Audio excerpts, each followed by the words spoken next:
যাবে না, কথা বুঝতেছেন না? কারণ এখন দেখেন কি অবস্থা হয়ে গেছে।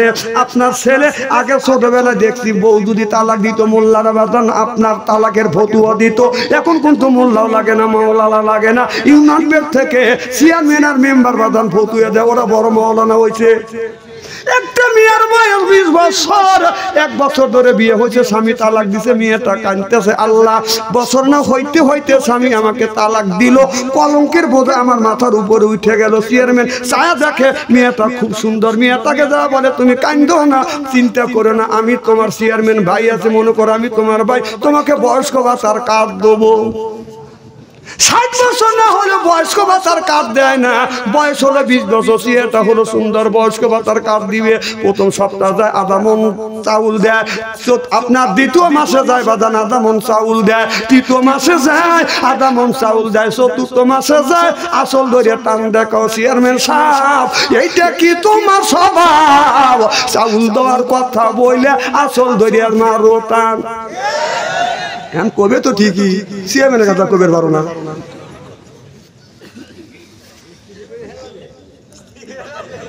শোনেন, আমি কোরআন হাদিস বর্তমান প্রেক্ষাপট মিলে কথা বলি, আঙ্গুল দিয়ে দেখা দিচ্ছি এটা অন্যায়, এটা করা যাবে না, এটা নেই আর পক্ষেই থাকতে হবে। সুবহানাল্লাহ, একটু জোরে কর।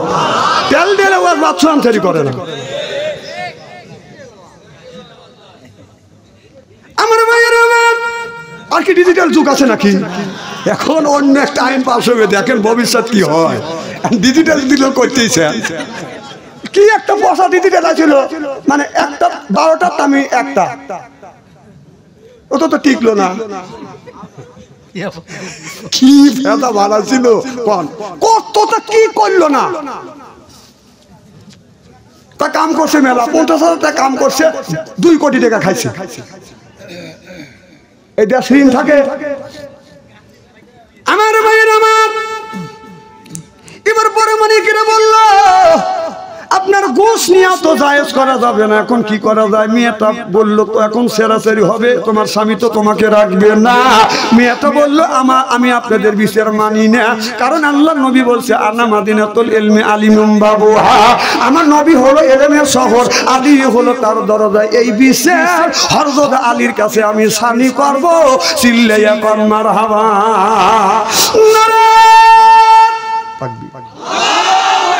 এবার হযরত আলী ওই সময় হযরত ওমর হলো বাদান মদিনার প্রেসিডেন্ট, হযরত ওমর হযরত আলী সহবাদম চলে আসলেন, হাজার হাজার মানুষ আসলেন, হযরত আলী বিচার করবে। এবার মেয়েটাকে জিজ্ঞেস করতেছে, ওগো মহিলা কয়দিন ধরে তোমার বিয়ে হয়েছে? মেয়েটা বলে হুজুর 6 মাস ধরে বিয়ে হয়েছে। কয় মাসে গর্ভবতী? কয় 8 মাসে গর্ভবতী।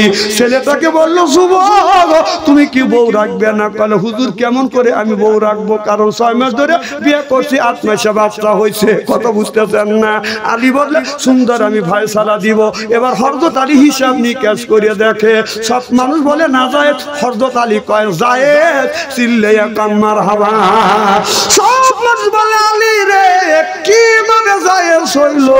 হযরত আলী হিসাব করে বলল ছেলে সন্তান গরু বাছুর যারা বাচ্চা দেয় 10টা 7 পায়, মাসের সাথে কোনো সম্পর্ক নাই। হিসাব করে দেখে আপনার মাস হচ্ছে 6টা, 4 পাশে 8টা, এটা বৈধ সন্তান। সুবহানাল্লাহ। ও বাবা সুবহানাল্লাহ, একটু জোরে কর।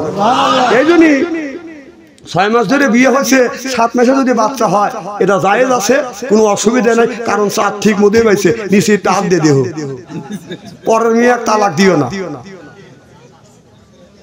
অনেক মানুষ আছে ছেলে যখন বিয়ে করাইতে যায় ঘটককে ডেকে বলে, ঘটক সাহেব আমার ছেলেকে বিয়ে করাবো। কারণ ঘটক মানে আল্লাহ রসুল গতকালি করছে, আল্লাহ স্বয়ং নিজে গতকালি করছে। হযরত ওমর রাদিয়াল্লাহু তাআলা মদিনার প্রেসিডেন্ট, তিনি বিয়ের গতকালি করছে। এখন ঘটক নামে দালাল বের হয়েছে।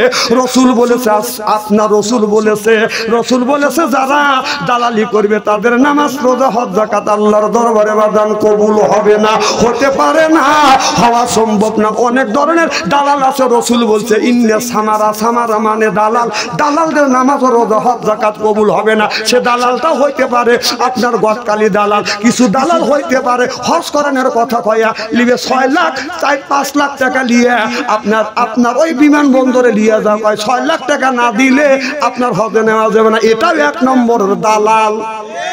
কথা কোন ভাই, আমি 9 বার হজ করতে, এই তো 9 বার হজ করে কইতে গেছে রাইট, ফরজ তো 1 বার আর 9 বার তুই দালালি করছিস। কথা কয় না, কথা কয় না। কথা কি আমার রাসূল 1450 বছর আগে বলে গেছে যে তারা দালালি করবে এটা আল্লাহ জান্নাতে যেতে পারবে না। তুই যে 9 বার হজ করছিস, আপনার তোর 1 বার হচ্ছে হজ আর 8 বার হচ্ছে দালালি, দালালি, দালালি।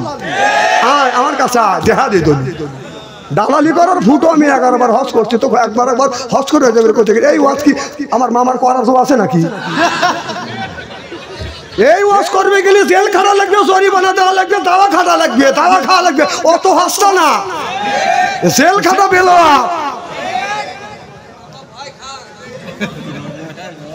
বয় খাও, চুরি করে বয়স থেকে বড় সাথে রান্নায় সহযোগিতা করো, সব ব্যবসা বেশি বেগে। মামা তোমাকে কল করতেছি না আমি।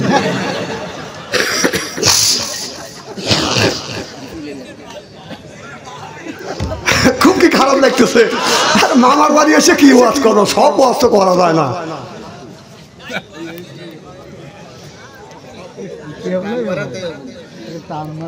খুব কি খারাপ লাগতেছে না রে তাকবীর।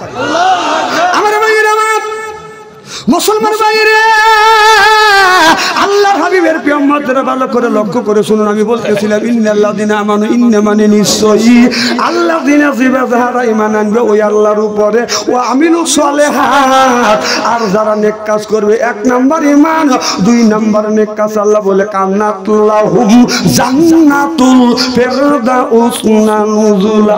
সুবহানাল্লাহ বললেন না? 1 নাম্বার ঈমান আনবে আর যারা 2 নাম্বার লোক নেক কাজ করবে, তারা যখন জান্নাতে যাবে 70,000 হুর আসবে, রিসিপশন করে জান্নাতে নিয়ে যাবে। চিল্লাইয়া কোন মারহাবা।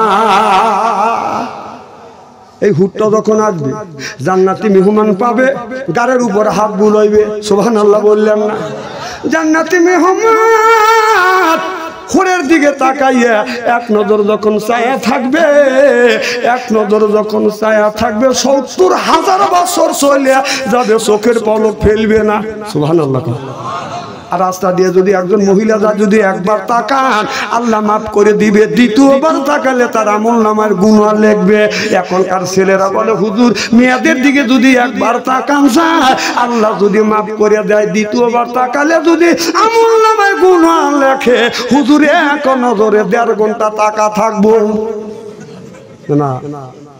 মন তো খারাপ হলে কি এইরকম মন খারাপ হয়? একজন বুড়ো কইতেছে যে হুজুর খালি মহিলার পক্ষে কথা কন, যে মহিলার দিকে তাকান দেবে না, কথা বলা দেবে না। আমি তো বাইর থেকে ওয়া সাজা আনি নেই, ওই কেসা কাহিনী তো কইতেছি। আমি কোরআন হাদিস গবেষণা করি, রিসার্চ করে বর্তমান প্রেক্ষাপটের সাথে মিলে কথা বলি। এই জন্য কথা বলা যাবে না। এটা কোন মামা যাইতেছে আবার? আরে আল্লাহ, এই কাম করতেছেন। সাবদুর গায়ে দিয়ে রয়েছে, এদিকে সাবদুর গায়ে দিয়ে থাকার জায়গা আজকে কন মারহাবা কর। আমার ভাইয়ের, আমার একজন বুড়ো বলে হুজুর মহিলার পক্ষে কথা কন। রাস্তা দিয়ে হাঁটলে ডাইনে তাকাইলে মহিলা, বামে তাকাইলে মহিলা, সামনে তাকাইলে মহিলা, পিছনে তাকাইলে মহিলা, উপর দিকে যদি তাকায় 3 তলার উপরে 3 মহিলা ছায়া থাকে, তাকাবো কোথায়? আল্লাহ বলছেন কুল্লিল মুমিনিনা ইয়াগুদ্দু মিন আবসারিহিম। তুই নিচের দিকে তাকা। এ কথা কার? তাহলে আল্লাহ বললেন কোন দিকে যদি জায়গা না থাকে, নিচের দিকে তুই ছায়া যা। তুই কেন চতুর দিকে তাকাও? কথা বুঝতেছেন না? হুর যখন আসবে বাদান গায়ে এরকম করে হাত বুলাবে, জান্নাতের হুরেরা এই লোকটাকে পাইয়া জান্নাতি গান নৃত্য পরিবেশন করবে আর বলবে না হুনুন খালেদাতু ফালানা জেদু ওয়া না হুনুন নাইমাতু ফালানা বাসু না হুনুন রাজিয়াতু ফালানা ফাতু তুবা লিমান কানা লালা ওয়া কুনা লাহু। আল্লাহু আকবার। এই হুরের গাইতে লাগবে বাদান ৭০,০০০ বছর। সুবহানাল্লাহ বললেন না? এই গান যদি হুরের বাদান ৭০,০০০ বছর লাগে, এই গানটা কোন মহিলা যদি বাদান মুখস্থ করে, কোন পুরুষ যদি মুখস্থ করে, অনেক পুরুষ আছে বইয়ের কাছে যা বলে তোক দিয়ে সংসার চললো না, আমার আর একটা বিয়ে করা লাগবে। মেয়েরা সব জিনিসের ভাগ দিতে চায়, স্বামীর ভাগ কিন্তু দিতে চায় না। মা, আপনার স্বামী যদি অন্য মেয়ের পিছনে যদি লাগে, অনেক ছেলে অনেক পুরুষ আছে বিয়ে করবার পরে বাদান প্রেমিক পরকীয়া প্রেমে পড়ে। ওই যে রাত 2টার সময় খেরার বার আউলে যা কথা কয়, এর ব্যাপারটা কি? বউ থুয়ে যা কথা বলতে, তুমি কি করতেছো আমরা বুঝি না। ও প্রধানমন্ত্রী তোমার হাতে আলাপ করতেছে রাতে, ভালো ছেলে আছে যদি কয় আব্বা রাত বাজে 2টা, তুমি খেরার বেলা হাতে কার হাতে গুডু গুডু করো, আর কি জবাব দিবে?